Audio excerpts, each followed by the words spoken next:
How's it going, everyone? Welcome back to the channel. Wanted to give you a quick overview of some of the things we've been doing since the end of round one at Long Beach. And I also wanted to kind of give you a little quick walk under the Corvette to show you what we did to make room for the front mount transmission. So I'll kind of go into it here. So we pulled the engine out. You can see the whole front subframe, suspension, everything is here. We got the Yellowspeed coilovers and the wise fab and the whole front K-frame and everything here. So basically the reason we did this is twofold. One, we had a little bit of a leak that we couldn't find, figured out that it was the rear cover, and we got that all sorted out.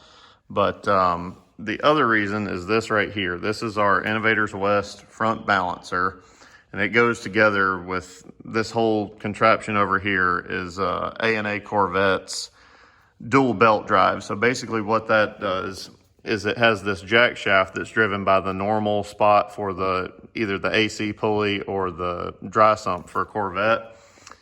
And this would have a pulley here into the alternator when it's on. And basically for me, the purpose of this is I can run the power steering pump and the alternator on that belt, and I can run the water pump, the supercharger, and of course the crank on this belt. The reason I don't like to have it all just on one belt like most people in a Corvette do is if you break a belt, you lose the supercharger, which is our Edelbrock E-Force there, and you also lose power steering, and it really inhibits your ability to save the car in that situation. I had some situations in Pro 2 where I was trying to drive on the bank in Orlando, and once at Lanier, I broke a belt and I had it all on one serpentine setup, and you lose the power, you lose power steering. So you're up against the wall, and basically you lose all your power to drive yourself out of the situation, and you lose the steering assist to like turn yourself out of the situation. So in that sense, the tires quit spinning, and when the tires quit spinning and you're drifting, the car's going to go where the tires are pointed, which is straight in the fence. So crashed the car twice pretty bad that way. I'll never do it again.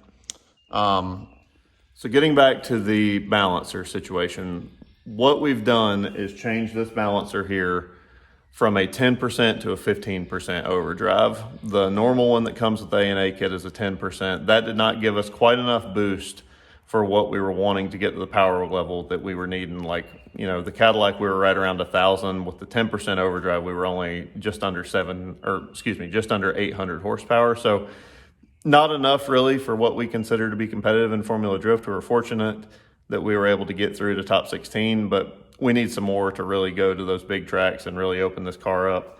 We tried to swap the blower pulley here and ended up having some belt slip issues. We were only making like 2 to 5 pounds of boost in practice. So went back, ordered a new balancer through A&A Corvette and Innovators. They got us this balancer. It's 15%, gave us some more boost. I took the car or the engine up to OMP Racing. We put it on the engine dyno, did some tuning stuff, made sure that this was all going to be happy and work nice together. It was. We fixed the leak and everything seems pretty kosher, and now it's pretty much time to stick it back in the car. But before I do that, I want to show you what I kind of did to get the front mount transmission in it. So again, this is the transmission. It's a QuickTime bell housing, pretty standard LS stuff, and this is our G-Force 4-speed. Mine is a side loader as opposed to most people that run the GSR, which would have the shifter right here. My shifter is right here. It bolts on after you put it in the car, but you can kind of see my engine bay here. So I've just recently finished kind of trimming out some of the cowl. That's all legal to do as long as you don't go into the actual firewall, which would be here. But so the modifications started right here. So this would have this channel all the way back to here, and that will not work with a front mount transmission. So I had to come in and trim that piece out and trim it right here. But this is obviously the big modification. So I cut this out, welded some angle tube back in here, did some nut certs to be able to put a cover over this, and that really kind of works out pretty nice. Gives us the ability to access the shift linkage and it really honestly was a pretty easy setup to get the side loader in there. I'm a big fan of it. And then when you walk back under the rear here, this is our RTS quick change setup. You can see the diff is in there upside down. It does kind of give a little bit of a weird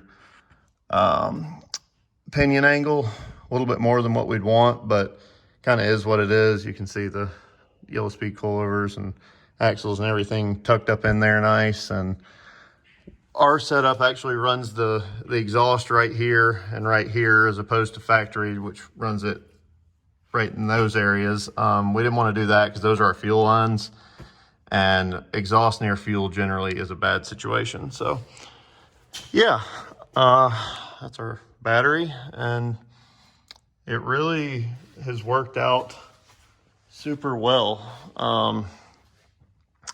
Really happy with the car. You see our adjustments there in the back of the quick change. You have to be super aware of the quick change, because what you would normally do for gear swaps is actually inverted now, because the ring gear has been flipped to the other side, and it just makes everything backwards of what you would have normally done.